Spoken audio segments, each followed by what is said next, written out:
What's going on, everybody? Welcome to the Filsinger Games Character Spotlight with Mike and Brock. Mike. And I'm Brock, and tonight we're talking about the final two characters from Revolution 2098, Star Warrior and Killing Machine. Yeah, I think we should start with the Killing Machine. All right, one of the more infamous Galacticon stories center around this character. I don't know if we want to get into that now or wait till later. During the talking of it, we can get into it. Cool.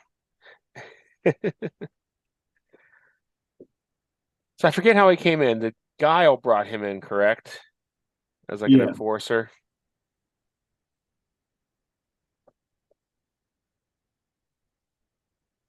yeah. Looking at his card, he's pretty good. But the one thing I will say about this drawing, it looked vaguely familiar. See if I can get that in. Yeah. Here we go. As we know, Mike Gustovich liked his comic references. Yeah, Pointed out a few of those already. Came from the comic industry, so Justice Machine was kind of a hit, I think, maybe, sort of. He also is from the world of Palladium books. So he did a ton of artwork for those books, which they still reprint to this day. but Killing Machine was supposed to be a new big bad because Bounty Hunter had retired. Hmm. Yeah, I'm looking at person who Wiki. is the Killing Machine's bio on the wiki, and I don't even think it mentions Killing Machine in it at all. But it just says that he retired and returned under a mask. This As card did surprisingly well for me, I think. yeah, I mean, he was the bodyguard for Vengeance officially when he entered.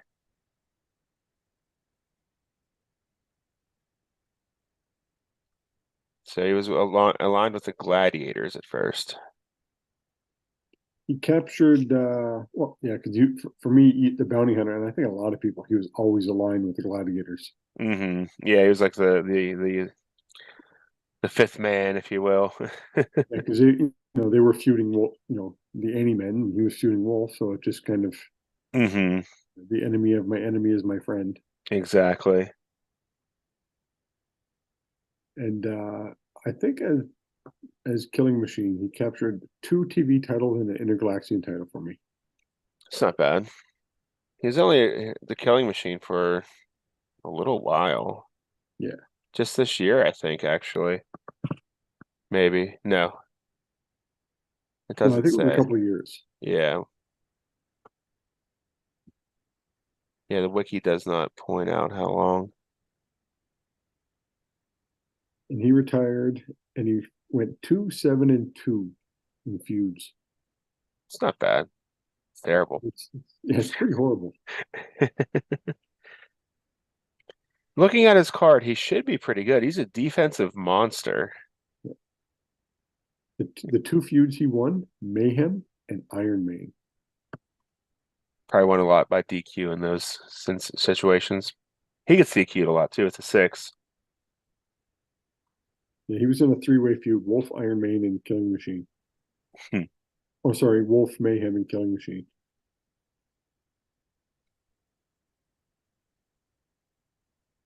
He's got the double out of the ring, which was kind of uncommon at the time. His charts are pretty rough. He's got a C in ropes and death jump. Yeah, he wasn't the greatest, but he did well.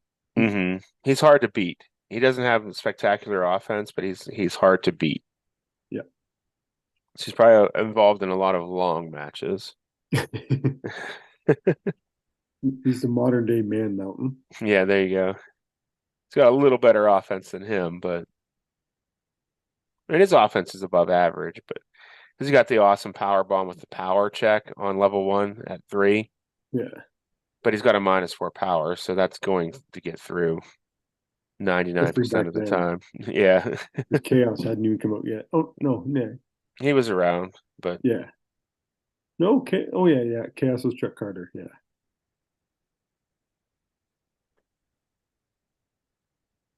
so yeah, I mean, other than a handful of guys in the history of the game that had a -5, he'd hold his own for there. So he Yeah. had a straight through move pretty much to level 3 on level 1.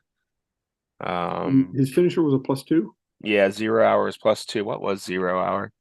Props the opponent up in the corner and hits him with a diving side tackle. That's pretty cool. I pictured it more of like a stinger splash. Yeah.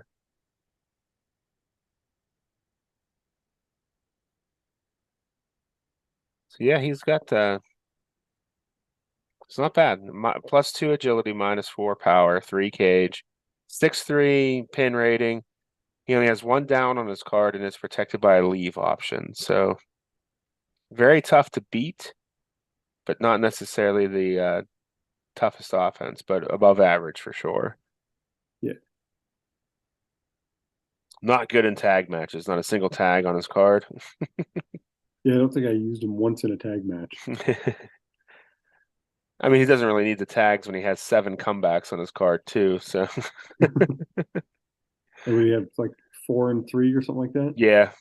Yeah. That that wasn't too bad. What did he do as bounty hunter? He did quite a bit actually. Hmm. He finished off with 53, 49, 53 wins, 49 losses, and 16 DQs. So And Killing Machine was a bit of a downgrade then. yeah, he won a few things. He was first runner up to Wrestler of the Year in '89, second runner up to Most Hated Wrestler in '92, and winner of Feud of the Year in '94 and '98. Match of the Year actually in '91. Second runner up, winner of Match of the Year in '94 and '98. So, and then second runner up to Most Inspirational Wrestler of the Year. So I had him from face the year he retired. Nice. Yeah, he ends up coming back again, doesn't he? No, he ends up as a manager, I think, after this. And then in one of my pay-per-views, I had what was called the Royal Thunder Series. Hmm. So it was a 40-man battle royal, and the winner would move on, and then the top 30 of those guys moved on to a 20-man battle royal, and you know I just kept dropping the amount of guys, Hmm.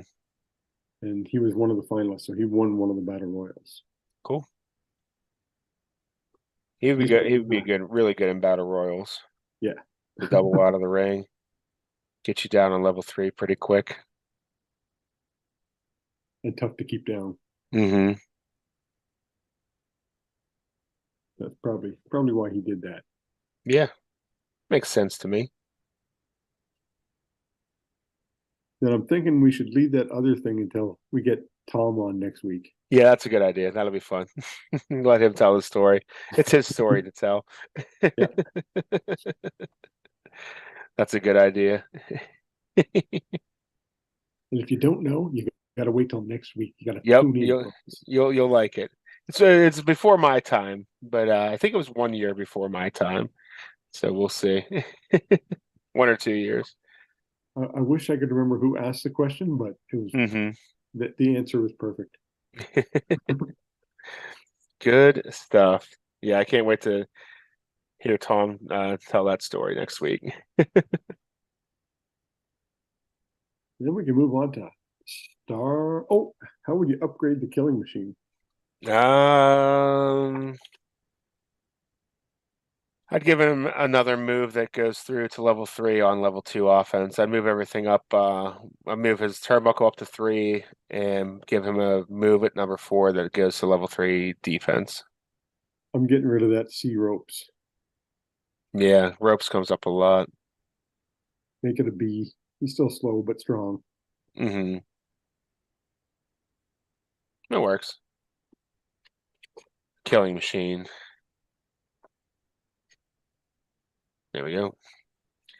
All right, and this I have to say is one of the most disappointing drawings in the game. Oh, It's kind of sad, but this is Star Warrior, his tag team card. yep. At least, and I will say, it's not doing this. Right, it's at least a different pose. So is this, but so that's Star Warrior. The it was the face of the game there for a little while. The good guy face of the game. But yeah, this is his latest card, 2098, where he is now tag teaming with his longtime rival, but former tag partner, Thantos. Yeah, I think they was this his last card? Let me see. I think so. Yeah. 2105, he had a card. His wiki page is kind of broken. Yeah, I think this was his well because I know this was his tag card. So for me, this is the card he captured his last title with. Okay. Yeah, he didn't get another card until 2105. I would assume that would be a manager card. That's his manager card.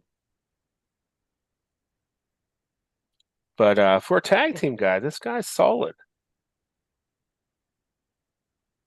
And the title he captured for me was my GWF heavyweight. Really? I mean, he still has a +2 finisher in singles. I had what I had was and I think I've told the story before. So Tex Remington had won my heavyweight title. Santos come out and said, I'll have a title versus career. You beat me, Hmm. you retire. You retire me, and if I win, I get the shot at the heavyweight title. And so Santos beat him, and so and then Santos said, "I'm going to have one last match," and Tex Remington comes out and he's like, "Yeah, it's my rematch," and he's like, "No, I'm giving it to Star Warrior." For the last match, I had Santos versus Star Warrior, and if Santos wins, then he wins. But if he loses, Star Warrior gets the heavyweight title. So Star Warrior captured the heavyweight title, Nice. retired Santos, That's fitting. and defended that title, I think, one time before losing it because he was way outclassed back then, Yeah. especially for singles. Hmm. Yeah, he would get pummeled in singles. He has 3 downs on his card. 2 are protected by a tag, but if you're in a singles match, it's not going to do you any good. Yeah, him and Santos just did never click. I used them as a tag team. Hmm. They just did not click. Yeah, he had the +5 tag finisher. Pretty tough to kick out of a +5, Yep. no matter who you are. I thought about it after. I probably should have teamed up him and Alpha Force. I think they That would have did better. would have been cool. If I ever do a reboot, no. Yeah, do it. Do a reboot. I'm gonna do one right now. But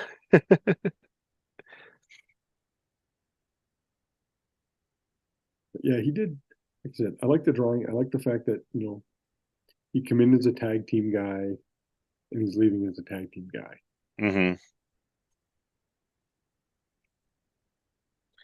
Yeah, he would see. I'm sure he could still pick up some wins. I mean, his level 2 offense is pretty bad. Yeah, I think he's got one down. And the other one's with a choice. So depending on who he's fighting. Yep. Yeah, so he didn't go out as low on the totem pole as Omega did, but in tag matches, I'm sure he did pretty good. +5 tag finisher. End game. What was end game? Partner performs finisher, then Star Warrior hits the Cosmic Big Bang. Yeah, So you could do that with anybody.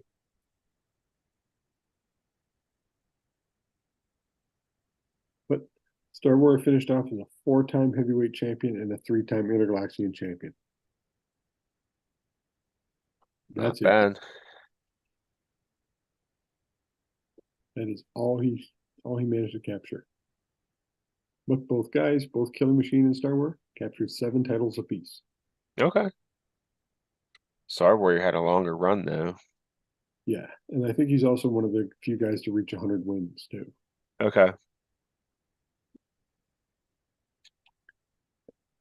And if people notice, I'm in a different background. I'm in my living room because, as some people know, my daughter got married on the weekend, and so I have a house full of guests. That's why I'm talking a Congratulations to the little bit newlyweds. hushed. Yes, you don't want to disrupt the house talking about Star Warrior. Yeah. But yeah, I got a house full of Scottish people. nothing wrong with that. A few days ago, I had Tim Dalton up, Nice. and a few people saw it on Facebook. Tim Dalton and Rob Nadon and myself all got together. And looks like Rob Nadon's going to be joining us at Galacticon. Oh, that's cool. A Galacticon original. Yep. Coming back, and he hasn't been back since the year Keepers of the Stone came out. Oh, that's been a while. Yeah, because he won a tournament with the Keepers of the Stone. Cool.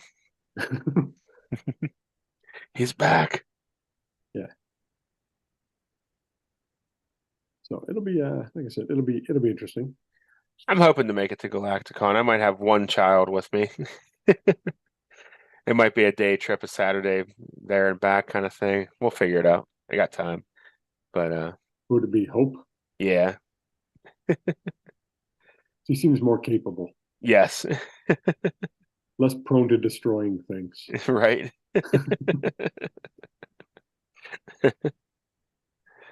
Yeah, so she'll have a good time. How would you power creep less Star Warrior? Take that choice off of the elbow crack on level 2 offense and let that go straight through to level 3 defense. Yeah, that's pretty much what I would do too. That, or you take away a down on level 3. Hmm. Yeah, three downs and a pin's tough. Yeah, Yeah, that's pretty hard to get around. at least make it a 50-50 shot. Hmm. So that's not too bad doing that. No, not at all. Either one of those will work. Hmm. Still, I mean, for his, basically his retirement card, he's still pretty solid. He didn't Yeah. hang around too long to become an embarrassment. No, and he stepped up to be a manager. Hmm. I think this he retired. I think maybe 2104 or something like that, and they brought him back in 2105 as a manager. I think that's the way it worked. Okay. Our statistician Jeff isn't here, so And Star Warriors page is a little broken here on the wiki. It's missing the card years and stuff like that. So I don't know who maintains that, but if you're watching, check that out.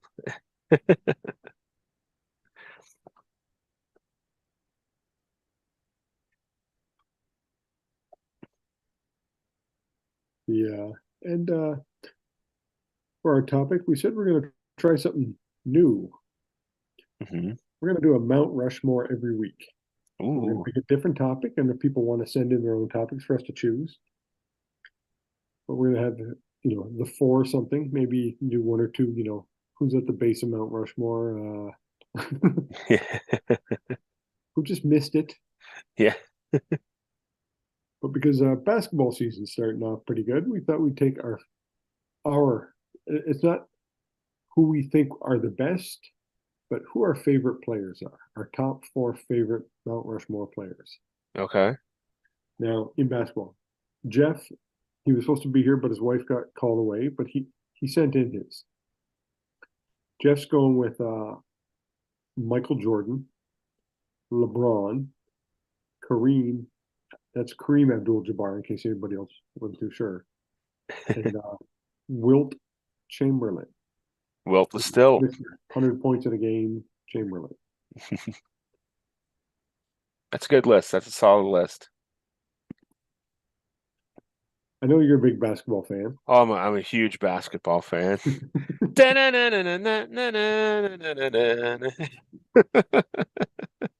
Do you have a top four basketball players? I can come up with four. Jordan has to be on there. I think LeBron has to be on there. No, it's not greatest in your mind. It's your top four favorite. Mm, let's still put both of them on there. Okay. I'm going to put Kobe Bryant on there. And I'm also, because of the pop culture impact, Shaquille O'Neal. Because that guy is everywhere. You can't watch TV without seeing a Shaq endorsement on whatever it is you're watching. I mean, he's got the General Car Insurance, Gold Bond, Papa John's, which he now owns, I guess. I mean, there's just so many Shaq endorsements. And He's everywhere. He's been he's in. a solid he's a solid guy all the way around. Hmm. Yeah, he's done wrestling. He's competed in both WWE and AEW. So, and let's not forget his stellar movie career with hits like Kazam and Steel. Deal. So I'm putting Shaq on my Mount Rushmore. My Mount Rushmore is going to start off very easy with the hick from French Lick, Larry Legend. Yeah, you got it. Yeah, I was just hoping he'd be on somebody's list. To me, he's for me he's not only just the greatest basketball player, but my favorite. I actually own a Bird jersey I do wear. Nice.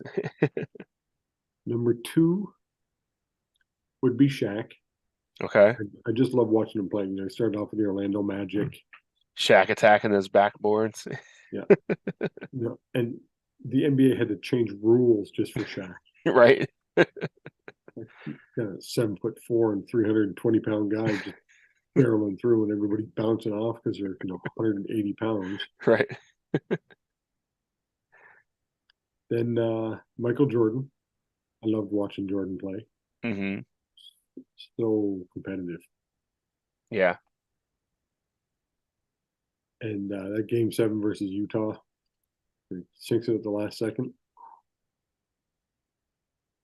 And then my number 4, I'm going to go Patrick Ewing. Okay.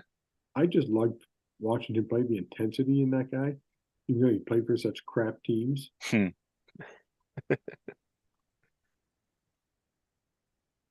And then if there was a fifth guy, I'd be putting Mark Eaton on there.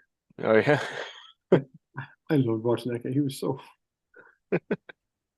like the less talented white version of Shaq. Just a big giant white guy who got you 2 points a game, but he'd get you like 10 blocks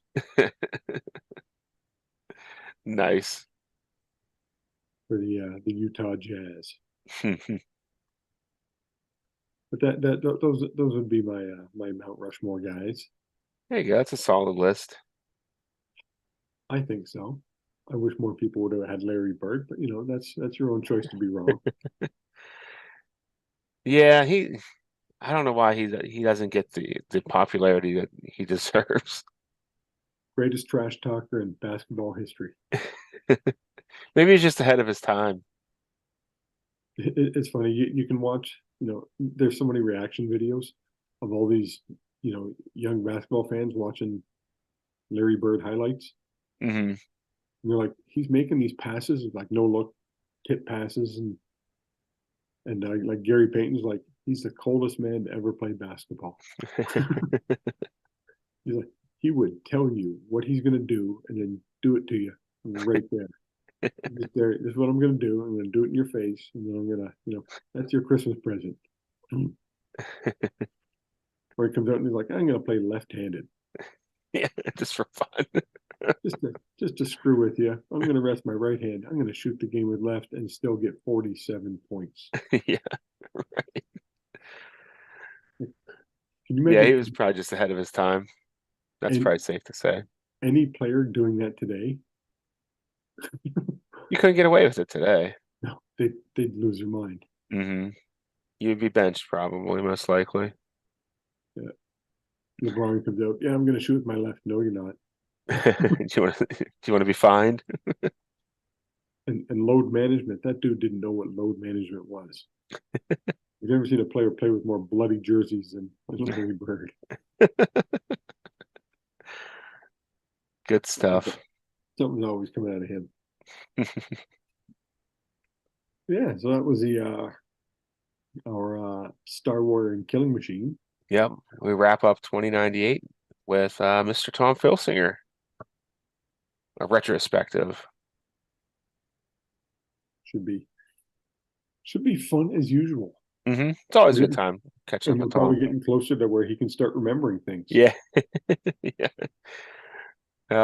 I'll defend him any day on that stuff. I can't remember my bootleg stuff. I'm corrected on my own storylines on stream almost on a weekly basis. So. And they were not written 30 years ago. So yeah, there is that to look forward to. Yeah, so while you're here, please make sure you hit the subscribe button, which is here somewhere. Give the video a thumbs up if you liked it. Turn on notifications if you want to see the videos as they pop in live. Also, scroll on down to the description below where you'll see all of the links to our friends who do Filsinger Games related content, including the official Filsinger Games podcast Roll Up, the Legends team's Uncharted Territory, Dizzy Dice from Lee Longpre, Grant's Filsinger Game Fancast. Here on YouTube, you'll find Grant's solo promoter. He does videos almost daily. You'll find After Further Review, Brad Plays 81, and Dave Little's Heartland Championship Wrestling, which he streams live on Saturday nights if you want to watch a streaming fed. You'll find my streaming fed on Twitch. I stream throughout the week, but I do Champions of the Galaxy on Sunday nights at 9 p.m. Eastern. I run a bootleg fed called Next Dimension Wrestling. Yeah, and if you want to include your link in our description below, just reach out to one of us, and we will be happy to include it for you to get the word out for your content. Yeah, I'm just looking at our 100th episode dropped today. Nice. Already got 14 views. Whoa, it's not those Derek Bauman numbers, but we'll take it. No. Big sexy voice Derek Bauman. He's got it all. Got that smooth Texas twang. He really doesn't though. Got a 65 views in a week. Yeah, we haven't been on since we've talked about that, but he has that episode of all the videos on my YouTube channel, everything has the single most views in one day on the entire channel, according to YouTube statistics. They actually emailed me about it, like, you have a hit. It's all because of Derek. How many views was it that day? I think it was like 53 in one day or something like that. Oh, look at that. Yeah. This is one thing I can't figure out. Your episode 38 has 513 views. I don't know why. I don't know if somebody like sat on their phone while it was playing and it kept hitting refresh or something. Yeah, but it's only once per IP address. Oh, I don't know then. I don't know what, because it's the same. I copy and paste the description into every video, so it's not like it got some kind of hit on a keyword or something. I know. I'm just looking at like, 12, 15, 50, 500. What the? It's the greatest video of all time. Well, Derek appears on that via text.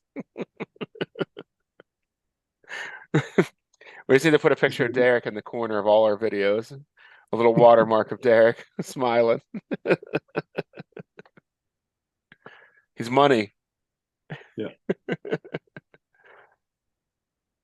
That's true. But our Dynamo and Gemini, it's one of our lowest rated.